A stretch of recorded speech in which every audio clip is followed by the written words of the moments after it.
오늘 우리가 함께할 하나님의 말씀은 사도행전 28장 11절에서 16절까지 로마에 도착한 바울이라고 하는 주제입니다. 석 달간의 겨울이 지나가고 항해가 안전한 시기가 되자 백부장은 죄수들을 인솔하여 그 성에서 겨울을 보낸 알렉산드리아 배를 탑니다. 그리고 드디어 바울은 로마에 도착을 했죠. 자, 먼저 11절에 보면 디오스쿠로라고 하는 이야기를 소개합니다. 바울이 탄 배의 상징물은 쌍둥이 형제라는 뜻인 디오스쿠로의 형상이 이제 붙여 있었습니다. 디오스쿠로는 제우스, 레다 사이에서 태어난 쌍둥이 아들인데 카스토르와 플룩스이라고 합니다. 누가가 굳이 배에 새겨져 있는 장식물이 무엇인지를 기록한 것은 그의 기록물을 읽는 독자로 하여금 인생의 진정한 보호자와 안내자가 누구인가를 드러내고자 했던 것으로 보입니다. 바다의 폭풍과 풍랑 속에서 바울과 그 일행들을 지키신 것은 제우스의 아들들이 아니라 바로 하나님 아버지이셨다는 사실이죠. 내 인생을 태우고 항해하는 뱃머리에 무슨 장식이 달려 있을까를 생각합니다. 디오스쿠로 수호신의 우상이 조각이 되어 붙어 있지는 않겠지만 나를 지켜주고 나를 보호해주는 힘을 무엇으로 여기며 신뢰하는지를 질문해 봐야 합니다. 자기 자신입니까? 또 재능입니까? 지식입니까? 건강, 재물, 세상의 권력이 아닌가 물어야 합니다. 이제 12절에서 13절까지 보디올이라고 하는 곳에 도착했음을 이야기합니다. 바울 일행은 멜리데 섬에서 출발해서 수라구사에 도착을 했습니다. 수라구사에서 사흘을 머무른 뒤에 레기온에 도착을 했고요. 또 하루가 경과된 후에 부드러운 남풍이 불자 이탈리아 서쪽 해변에서 북쪽으로 향해서 보디올이라고 하는 곳에 도착을 했습니다.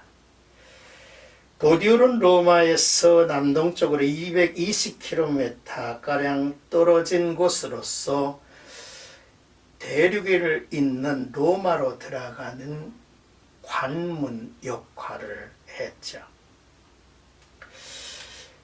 인생의 여정도 4계절이 있을 것입니다. 어느 계절이 좋고 나쁨이 없죠. 하나의 계절은 다음 계절을 위하여 존재하며 봄은 봄으로, 여름은 가을은 겨울은 또 겨울로 아름답게 있는 것입니다. 인생 여정에 북풍만이 있음이 아니라 포근한 남풍도 있죠. 그러므로 그 계절답게 사는 법을 배워야 합니다. 바울을 태운 이 알렉산드리아 배는 남풍을 만나서 순조롭게 보디올에 도착을 한 거죠. 오직 지혜 있는 자 같이 세월을 아끼라.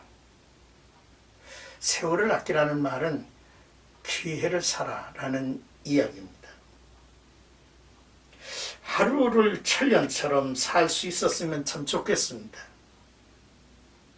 사랑하는 자들아, 주께서 하루가 천년 같고 천년이 하루 같다는 이 한 가지를 잊지 말라라고 베드로서에서는 말씀하고 있는데, 우리들의 인생 여정을 향해 나아갈 때에 이런 마음 중심이 필요하지 않을까, 그런 묵상을 해봤습니다. 14절에서 이제 16절까지는 마중을 나온 형제들에 대한 이야기입니다.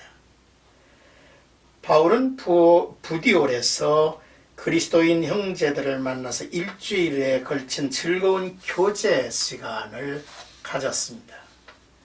죄인의 몸으로 이런 대접을 받는 것은 특혜라고 말할 수 있습니다. 하루라도 빨리 죄수 호송의 임무를 끝내고 싶은 백부장의 입장에서는 있을 수 없는 일입니다. 그러나 추측해 보건대 1년의 항해 과정 속에서 바울을 호송하던 백부장 율리오의 생각의 변화와 그로 인한 배려가 있었기에 이런 일들이 가능하지 않았는가 싶습니다. 바울이 로마를 향해 오고 있다는 소식을 들은 로마의 그리스도인 형제들은 약 65km나 떨어져 있던 아비오까지 마중을 나온 형제들도 있었고, 또 삼관까지 마중을 나오기도 했습니다.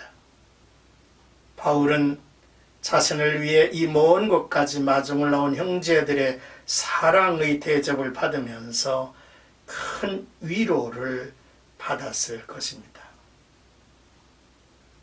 그렇습니다. 교회는 그리스도 안에서 하나입니다. 진실된 형제와 자매들이 하나가 되어서 그리스도의 몸을 세워가는 거죠. 바로 하나님의 나라를 세우는 것입니다.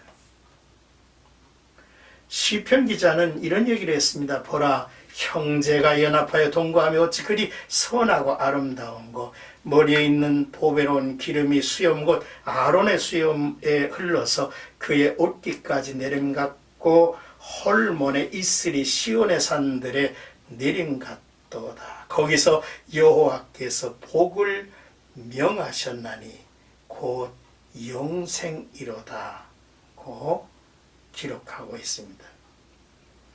교회는 형제와 자매들이 연합하여 예수 그리스도 안에서 한 몸을 이루는 거죠. 로마에 들어선 바울은 자기를 지키는 한 군인과 함께 따로 거하게 되었죠. 하나님은 바울의 여정에서 사명을 감당하도록 적당한 위치에 세우시는 분임을 보게 됩니다. 그래서 이런 고백을 드릴 수 있죠. 내가 어디에 이르든지 거기에 하나님이 계셨습니다. 지금 내가 서 있는 자리가 우연이 아니고 하나님의 부르심의 소명을 따라 세워진 곳이라 믿고 고백할 수가 있어야 할 것입니다. 자, 이제 바울이 로마에 도착했습니다. 저에게 어떠한 일들이 펼쳐질런지는 우리가 믿음의 눈으로 기대해 봅니다.